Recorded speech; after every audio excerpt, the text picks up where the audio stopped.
Oke, assalamualaikum warahmatullahi wabarakatuh. Perkenalkan, nama saya Rifki Ramdhani. Di sini saya akan mempresentasikan tentang pendekatan model pembelajaran PMRI dalam proses pembelajaran.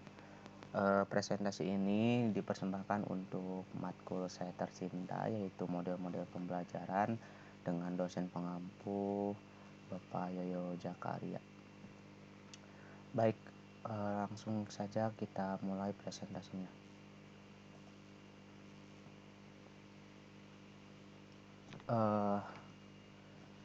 Di era modern saat ini, proses pembelajaran yang diterapkan cenderung menggunakan pendekatan konstruktivisme, diambil dari kata konstruksi yang berarti membangun.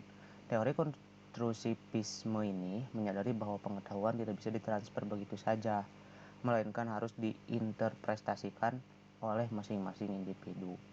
Pengetahuan juga merupakan suatu proses yang berkembang terus-menerus. Untuk itu, keaktifan seseorang sangat menentukan dalam mengembangkan suatu pengetahuan. Salah satu model pembelajaran PMRI atau Pendidikan Matematika Realistik Indonesia. Apa dan bagaimana model ini? Nah, kita bahas bersama. Nah, di sini saya akan menjelaskan yang pertama yaitu pengertian dari model pembelajaran tersebut, kemudian prinsip dan karakteristik dari PMRI, kemudian kekurangan dan kelebihan dari model pembelajaran PMRI, kemudian pendekatan siswa, pendekatan guru dalam model pembelajaran PMRI ini. Baik, yang pertama kita masuk ke yang pengertian model pembelajaran PMRI. Apa itu model pembelajaran PMRI? Pendekatan PMRI adalah salah satu pendekatan matematika yang memandang bahwa matematika merupakan suatu bentuk aktivitas manusia, sehingga proses pembelajarannya diawali dengan menggunakan masalah kontekstual sebagai fondasi dalam membangun konsep matematika. Jadi artinya model pembelajaran PMRI ini salah satunya dipersembahkan untuk pembelajaran matematika. Apakah bisa dipersembahkan untuk mata pelajaran lain? Bisa, tapi tidak semua mata pelajaran bisa menggunakan model pembelajaran ini. Baik, kemudian seberapa penting model pembelajaran PMRI ini? Pemerintah melalui Peraturan Menteri Pendidikan dan Kebudayaan Republik Indonesia mengharapkan dari segi dimensi pengetahuannya. Siswa mampu mengaitkan pengetahuan dalam konteks masyarakat dan lingkungan sekitar. Untuk itu, PMRI diharapkan mampu menuntaskan kesenjangan yang terjadi antara yang diharapkan oleh pemerintah dan yang terjadi di lapangan. Yang terjadi di lapangan apa? Yaitu tadi model-model pembelajaran ataupun pembelajaran yang sekarang tidak sesuai dengan model-model PMRI ini. PMRI ini memiliki ciri khas dalam proses pembelajarannya, yaitu penggunaan konteks, penggunaan model untuk matematisasi progresif, peningkatan hasil konstruksi siswa, dan interaktivitas dan keterkaitan. Oke, masuk ke materi yang kedua, prinsip dan karakteristik dari teori PMRI. Suryanto mengungkapkan ada 3 prinsip yang merupakan dasar teori ini. Ketiga prinsip tersebut adalah guided reinvention, progressive mathematician, didactical phenomenology, serta self-developed model. Sementara Wijaya mengulas 5 karakteristik dalam PMRI ini yang dirumuskan oleh Travers. 5 karakteristik tersebut adalah penggunaan konteks, penggunaan model, pemanfaatan hasil konstruksi siswa, serta interaktivitas dan keterkaitan. Nah, didactical phenomenology ini menekankan fenomena pembelajaran yang bersifat mendidik dan menekankan pentingnya masalah kontekstual untuk memperkenalkan topik-topik kepada siswa. Jadi mata pelajaran ini sangat bersifat mendidik akan pentingnya masalah kontekstual. Artinya topik-topik matematika yang diberikan kepada siswa itu tidak hanya satu topik, melainkan berbagai topik. Nah, itulah kelebihan dari PMRI. Jadi beberapa topik-topik dalam matematika itu bisa disatukan dalam satu pertemuan. Nah, yang kedua, guided reinvention dan progressive mathematician adalah penemuan kembali secara terbimbing atau upaya untuk mengarah pemikiran yang matematis. Jadi di sini siswa bisa bisa berpikir lebih jauh atau bisa memecahkan masalah dengan ilmu pengetahuannya supaya mendapatkan ilmu-ilmu baru dari materi yang diberikan guru. Jadi guru itu hanya memberikan gambaran, jadi siswa yang menemukan dari materi tersebut. Misalkan rumus bangun datar nih, apa si rumusnya itu dicari oleh siswa gitu. Kemudian yang ketiga itu self-developed model. Nah, model yang menunjukkan adanya fungsi jembatan dalam tanda kutip ya, yang berupa model pendekatan pembelajaran berpangkal pada masalah yang kontekstual. Jadi setiap individu itu dituntut untuk menjadi apa ya? Jadi berpikir untuk lebih jauh terhadap materi-materi yang telah diberikan oleh guru gitu. Kemudian karakteristik dari PMRI. Nah, karakteristiknya ada 5 nih. Yang pertama, penggunaan konteks. Jadi penggunaan konteks ini digunakan sebagai titik awal pembelajaran matematika. Uniknya PMRI ini adalah salah satu model yang mungkin dikhususkan untuk pelajaran matematika, karena memang menurut saya juga sangat cocok model pembelajaran ini jika diterapkan di setiap sekolah-sekolah yang ada khususnya di Indonesia. Kemudian kedua, penggunaan model digunakan dalam melakukan matematisasi secara progresif. Kemudian yang ketiga, pemanfaatan hasil konstruksi siswa. Siswa dibebaskan memecahkan suatu masalah dengan menggunakan cara maupun strategi yang bervariasi. Jadi dalam model ini siswa dengan ilmu pengetahuannya sangat-sangat dibebaskan untuk memecahkan suatu masalah. Misalkan guru memberikan contoh soal, silakan buat jajar genjang dengan menggunakan alat peraga kertas origami misalkan. Nah, itu siswa sangat-sangat dibebaskan untuk memecahkan bagaimana cara membuat jajar genjang menggunakan kertas origami begitu. Yang keempat itu interaktivitas, menjalin komunikasi dengan sesama agar proses belajar menjadi semakin bermakna dan lebih meningkat. Jadi model pembelajaran DPMR ini itu sangat, di samping sangat dibebaskan, juga pembelajarannya itu berkelompok. Sangat jarang sekali pembelajaran yang bersifat individu kecuali tugas-tugasnya itu.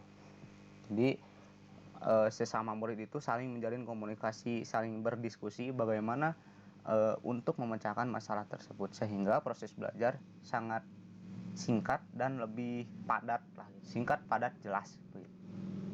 Kemudian yang kelima dan yang terakhir itu keterkaitan. Banyak konsep matematika yang memiliki keterkaitan. Oleh karena itu, konsep matematika tidak diperkenalkan kepada siswa secara terpisah. Jadi misalkan ada banyak bangun datar, ada jajar genjang, bukan jajar genjang ya, ada persegi 4, persegi panjang, dan lain-lain, itu diperkenalkan tidak secara terpisah. Jadi secara berkelompok, siswa nanti misalkan kelompok ini membuat persegi panjang, kelompok ini membuat persegi gitu, dan tentukan rumus-rumus apa yang dipakai begitu. Jadi tidak secara terpisah, jajar genjang terus, enggak gitu. Jadi pembelajaran terkesan sangat singkat. Kemudian kelebihan dan kekurangan dari MPRI ini. Tentunya dalam proses pembelajaran pasti ada kekurangan, dan itu menjadi bahan evaluasi untuk guru ke depannya supaya lebih meningkatkan dalam segi pendidikannya gitu. Nah, apa ada apa ini beberapa kemunduran iptek Islam, belum diedit. Nah, apa kelebihan dan kekurangan dari model MPRI ini? Nah, kelebihannya adalah pelajaran menjadi cukup menyenangkan bagi siswa. bagaimana tidak menyenangkan karena siswa dituntut untuk aktif. Jadi bukan guru yang terus aktif menjelaskan tentang rumus ini gini, rumus ini gini, tapi siswa yang harus menemukan si rumus tersebut sehingga menjadi oh kok seneng ya, ternyata rumusnya gini ya, oh gampang kok. Nah gitu, materi yang disiapkan oleh kebanyakan siswa. Jadi si materinya itu, guru itu hanya memberi gambaran. Misalkan nih, bapak itu punya komputer nih, tapi bapak itu bingung gimana cara menghidupkan komputer ini, gimana cara masang motherboardnya, gimana cara masang ininya, itunya, gimana cara install aplikasi software dan sebagainya. Nah, itulah siswa yang harus menemukan dari permasalahan tersebut. Kemudian dari materi yang disiapkan oleh siswa bisa memupuk kerjasama dan belajar dalam kelompok, tidak bisa secara individu gitu. Jadi terus siswa itu belajar secara berkelompok untuk menemukan dari masalah yang guru berikan gitu. Kemudian melatih siswa untuk terbiasa berpikir, karena memang ini untuk memecahkan masalah. Secara tidak langsung si siswa berusaha berpikir logis bagaimana cara menuntaskan dari masalah yang guru berikan. Misalkan nih, ini bapak itu punya motherboard, CPU-nya rusak, gimana ya cara menggantinya gitu. Berarti otomatis siswa itu berpikir gimana ya cara masangnya, gimana cara instalasi driver atau itu ininya. Jadi banyak sekali suatu waktu yang waktu itu bisa melatih siswa terbiasa berpikir begitu. Kemudian apa kekurangan dari model MVRA ini? Kekurangannya itu waktu pembelajaran MVRA ini memerlukan waktu yang lama, baik dari persiapan sampai pelaksanaan. Kadang juga ya memang betul dari pembelajaran PMR ini tergantung siswanya. Ketika siswa berpikirnya memang membutuhkan waktu yang lama, pasti pelaksanaan pembelajaran ini juga akan terkesan sangat lama gitu. Dan tidak semua materi dapat menggunakan PMRI begitu. Bahkan tidak semua pelajaran ya.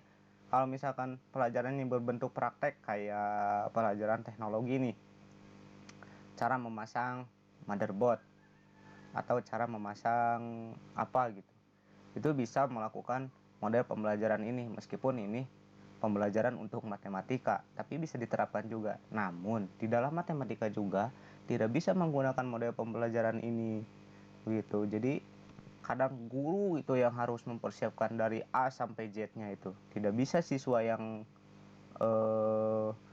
menyiapkan materinya itu loh. Ya begitulah. Nah, kemudian dari gambaran tadi nih yang saya jelaskan, saya telah menyiapkan praktek pendekatan dengan metode PMRA ini. Nah, yang pertama nih, guru mengucap salam dan menanyakan kabar kepada siswa. Guru itu, halo, selamat pagi gitu. Apa kabar kalian? Baik, misalkan. Nah, misalkan silakan pimpin doa. Kemudian ketua kelas memimpin doa dan guru mengabsen siswanya. Setelah ketua kelas mengabsen, guru melakukan apersepsi. Misalnya persepsi itu adalah callback dari materi yang kemarin. Misalkan materi kemarin ibu telah mengajarkan bangun datar, kemarin bapak telah mengajarkan tentang bagaimana cara install software, bapak telah mengajarkan bagaimana cara memasang motherboard. Nah, sekarang kita akan melakukan ini.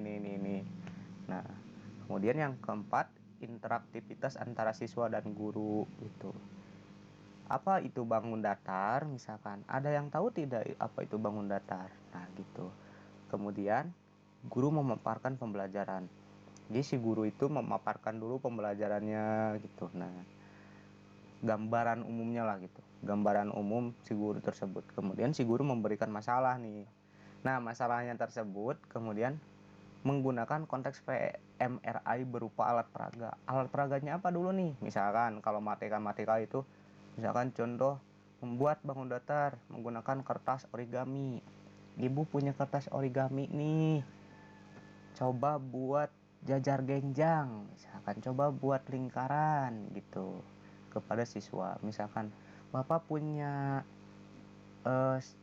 CPU nih Intel Core berapa, tolong pasangin dong. Bapak juga punya GPU-nya nih, misalkan GPU-nya, tolong pasangin dong. Itu alat peraganya. Nah, kemudian setelah itu memberikan masalah pembelajaran kepada siswa, tapi Bapak bingung. Bapak itu kan sudah ini, tapi kok tidak bisa ya? Nah, itu supaya melatih berpikir kepada siswa. Kemudian penggunaan model sesuai cara berpikir siswa. Ikuti aja cara siswa mengerjakan dari masalah tersebut. Kemudian setelah siswa menyelesaikan masalah yang diberikan, guru interaktivitas lagi. Interaktivitasnya gimana nih? Oh, bagus ya gitu. Oh, coba ke depan gitu. Coba ke depan, diskusikan. Presentasikan hasil diskusinya. Nah, si siswa memaparkan hasil diskusinya dan guru menginformasi hasil diskusi siswa. Oh, bagus ya. Oh, jadi betul ya ini. Nah, gitu. Sudah itu semua murid menyimpulkan hasil belajar dan guru menanyakan kepahamannya kepada siswa. Siswa paham nggak? Kalian paham nggak? Gitu. So, semua paham Pak, paham Bu. Nah, kemudian guru memberikan tugas dan mengakhiri pembelajaran. Begitu ya, gambaran singkat lah model pembelajaran PMRI ketika dipraktekkan dalam proses pembelajaran. Nah, ada dua hal yang harus ditekankan. Yang pertama, fokus dalam melakukan penerapannya dan selalu membuat suasana kelas menjadi hidup gitu. Jadi guru juga dituntut bukan diam saja, guru juga harus menghidupkan suasana pembelajaran. Yang kedua, interaksi dengan siswa sangat dibutuhkan karena model ini siswa sendiri yang menggali materinya. Jadi guru itu juga perlu banyak interaksi dengan siswa. Misalkan gimana adik-adik udah siap, udah beres gitu. Jadi si gurunya juga jangan diem, jadi banyak bertanya gitu. Ya gitulah, kita sudah sampai di ujung. Terima kasih. Misalkan kalau ada pertanyaan silahkan tulis di komen. Kalau tidak ada syukur. Mungkin begitu saja, kurang lebihnya mohon maaf. Kurangnya itu dari saya, lebihnya itu dari Allah. Nasrul minallah wa fatun qarib wa basyirul mu'minin. Assalamualaikum warahmatullahi wabarakatuh.